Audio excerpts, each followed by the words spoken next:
Bonjour tout le monde, j'espère que vous allez bien. Aujourd'hui, je viens de vous expliquer notre cours, la classification des aéronefs. Pour commencer, je viens de vous expliquer ou donner la définition des aéronefs. C'est quoi les aéronefs?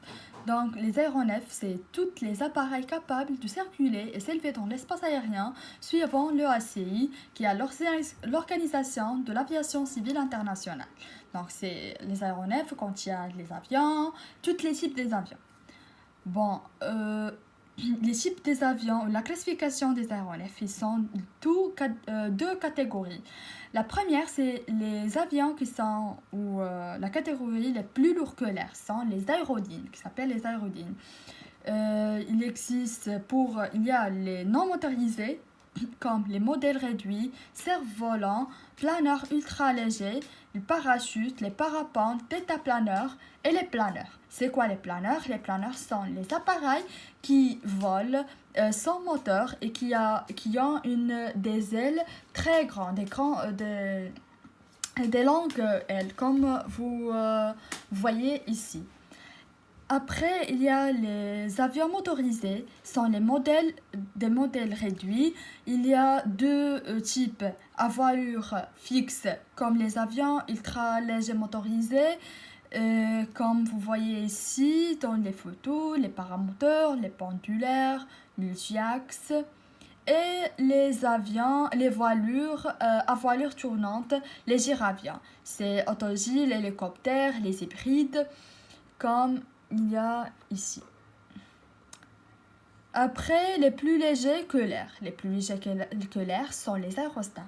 Les aérostats qui contiennent les ballons, comme le captif eau libre, il y a des ballons à air chaud et les ballons à gaz, le gaz c'est le hélium qu'ils utilisent. Les dirigeables, c'est ça, les dirigeables c'est la structure souple rigide et propulsée. Maintenant, je viens de vous donner quelques définitions qui vous aident dans le monde aéronautique et des définitions clés. Comme les aérospatiaux, c'est tous les appareils qui appliquent à la fois les lois d'aérodynamique et de balistique. C'est quoi l'aérodynamique? Dans l'aérodynamique, c'est l'étude des phénomènes qui se créent autour d'un mobile aéronef en déplacement de l'air. Examiner en premier lieu le milieu dans lequel les aéronefs évoluent, puis déterminer les critères pour qu'il ait la formule la plus appropriée au vol.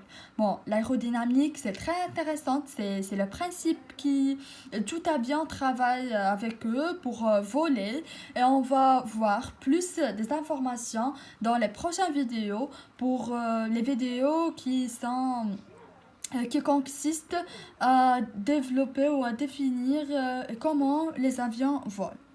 Après l'avionique, c'est l'ensemble des équipements électroniques et électriques. Les tableaux de bord, c'est les tableaux qui avaient l'affichage des informations à pilote, qui contient tous les instruments d'avion. La radiocommunication, c'est la radio qui permet la communication entre l'avion et la terre, entre les avions entre eux et les éléments d'un avion. Le VOR, il donne les informations des aéronefs aériens. GPS, c'est Global Position System, communique avec des satellites. Il donne aussi des informations pour les avions, pour avoir ce qu'il a dans leur milieu.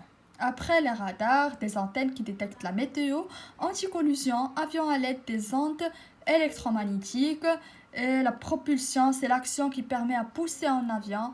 Propulsion des réacteurs. La propulsion, c'est l'action de se voler et de se mettre en avant. Et voilà, aujourd'hui, on va terminer notre